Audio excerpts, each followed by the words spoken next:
जय माता दी। दोस्तों, फिर से आ गए हैं हम। आप कैसे हैं? माता रानी सदा आपको खुश रखे। बिना वक्त को ज़ाया करते हुए दोस्तों, हम आपको बताने जा रहे हैं शक्तिपात के बारे में। यानी कि वह शक्ति जो किसी दूसरे के द्वारा हमें प्रदान की जाती है। अब दोस्तों, ये वैसे तो बहुत लंबा विषय है, लेकिन मैं आपको बहुत ही छोटे रूप में बताऊंगा और आपको तरीका भी बताऊंगा कि आप किस प्रकार से इन शक्ति को प्राप्त कर सकते हैं। एक हमारे दोस्त का फोन आ रहा था, गुरुजी मैं किसी गुरु के द्वारा शक्तिपात करवाना चाहता हूं, क्या यह ठीक रहेगा? मैंने कहा, जब आपके मन में ये इच्छा है तो अवश्य कर लीजिए। लेकिन दोस्तों, अब मैं आपको सिर्फ एक बात बता देता हूं कि इस चकाचौंध की दुनिया में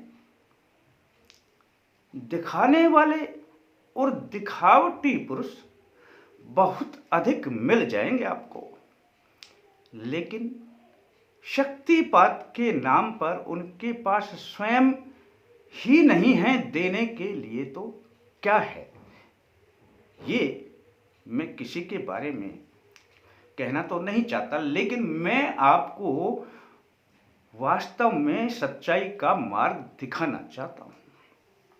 पर फिर भी कोई बात नहीं, यदि कोई ऐसा व्यक्ति मिल जाए और वो शक्तिपात आपको प्रदान करना चाहता है तो बड़े हर्ष की बात है। अब 3 तरह के लोग होते हैं यहाँ पर। अब 3 तरह के लोग में एक वो जो कहीं से कुछ भी मिले वो कहीं भी चले जाएंगे, कितना भी खर्च कर देंगे, लेकिन वो उसे प्राप्त करना चाहेंगे।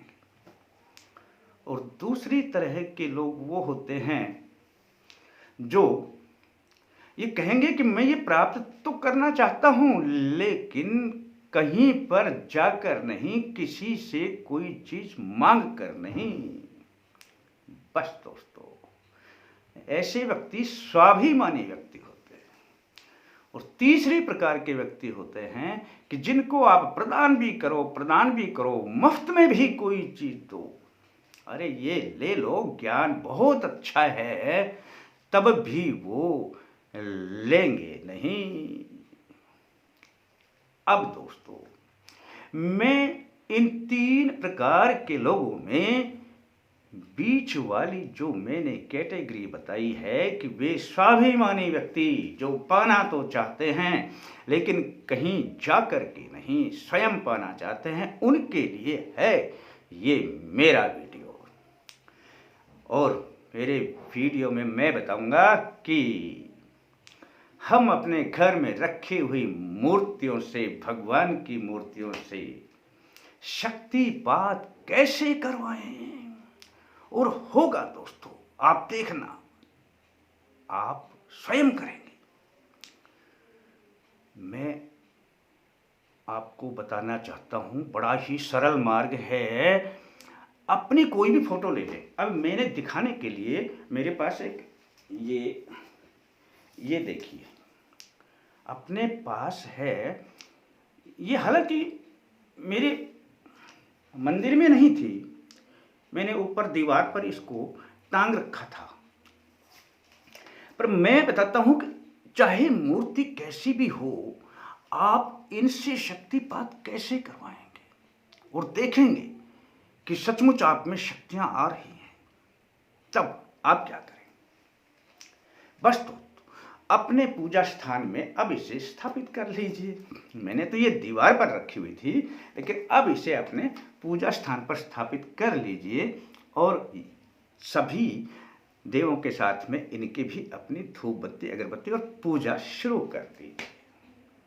अब आपने 2 या 4 दिन जब ये अपने स्थान पर रखी रहेगी, तब आपने इसी फोटो से, मैं जरूरी नहीं कहता कि इसी प्रकार की फोटो हो दोस्तों, कैसी भी मूर्ति हो आपके घर में, किसी भी देव की मूर्ति हो, देवी की मूर्ति हो, कोई फर्क नहीं पड़ता।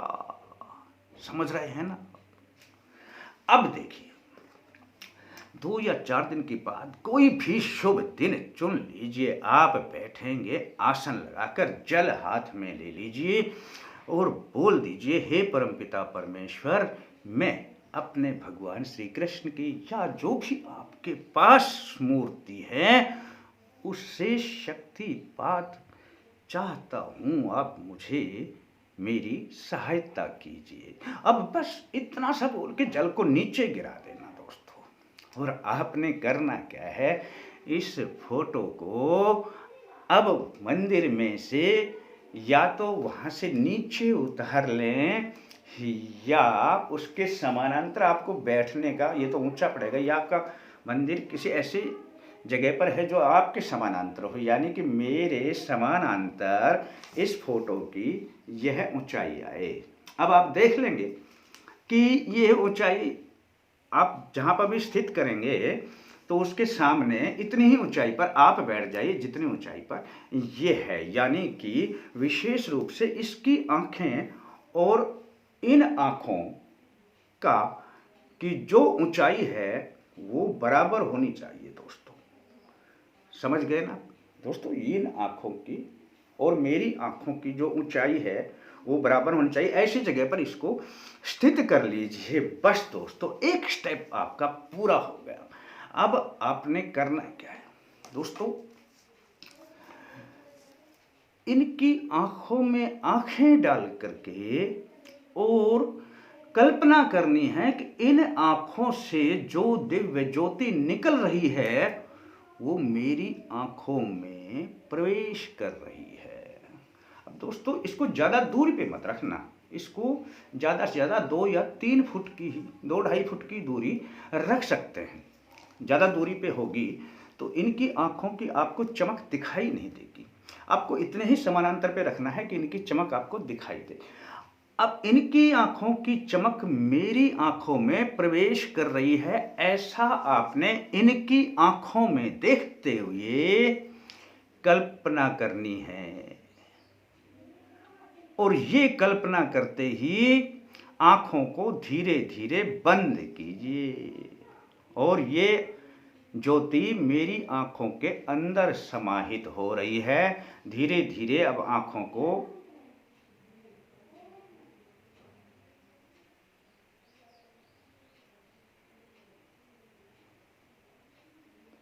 बंद आँखों में ही इनकी आँखों का दर्शन कीजिए।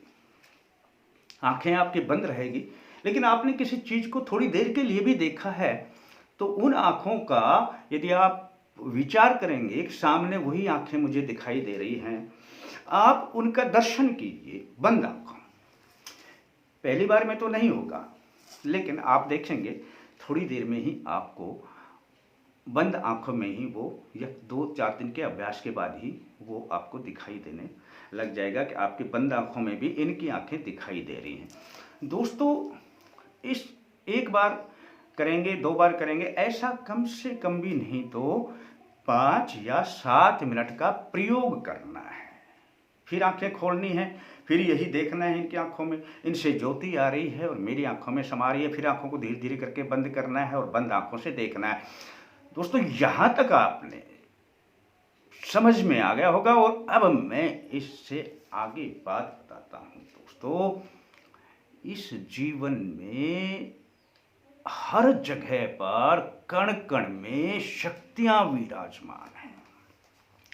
लेकिन दोस्तों, एक बात और याद रखें कि ये शक्तियां सकारात्मक ही हों, नकारात्मक शक्तियां भी इनके साथ में ही हुआ करती हैं।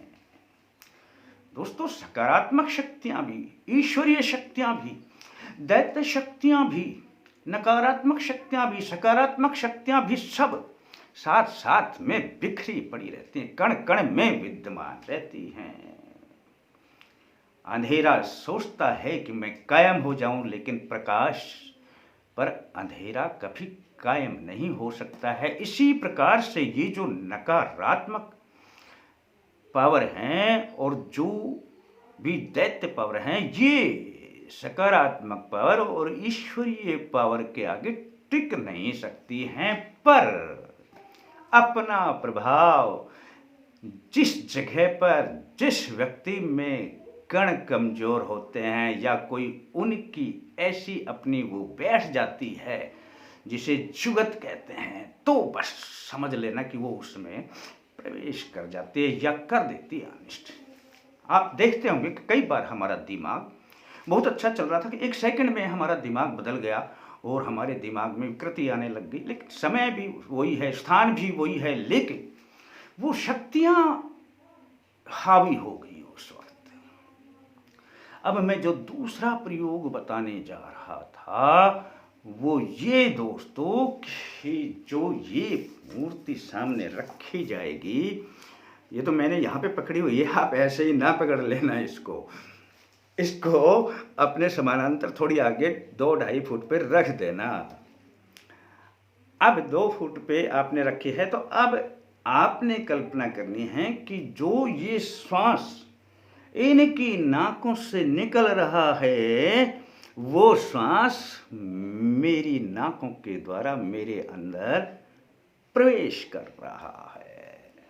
दोस्तों समझ गए होंगे आप, इनके श्वासों की जो भी पावर है वो पावर मेरे श्वासों के द्वारा मेरे अंदर आ रही है, यानी ईश्वरीय शक्तियां मेरे अंदर समा रही है। दोस्तों इस प्रकार 5 मिनट का प्रयोग कर लेना। 5 मिनट का मैंने आँखों वाला प्रयोग बताया, 5 मिनट का मैंने सांसों वाला प्रयोग बताया, और इससे अधिक आपको कुछ करने की ज़रूरत नहीं है, नहीं है, नहीं है, और कहीं पर जाने की ज़रूरत नहीं है।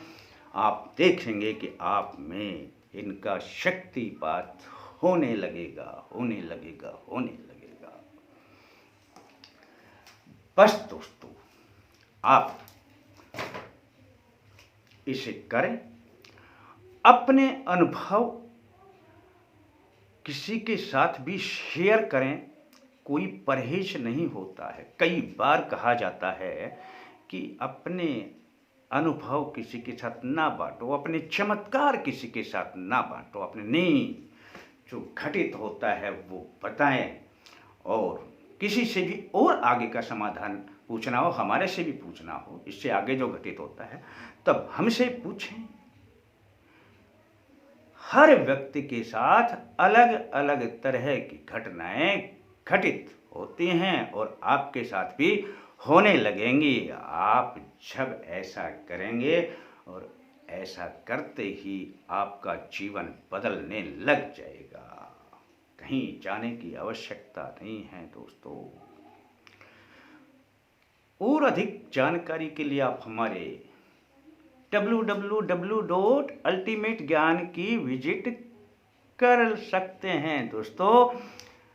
और आशा है कि आपको हमारा प्रोग्राम अवश्य ही पसंद आता होगा, तो इसे सब्सक्राइब भी कर लें और घंटी के बटन को भी दबा दें। फिर मिलेंगे दोस्तों अगले अंक के साथ, तब तक के लिए जय माता दी, जय माता दी, जय माता दी।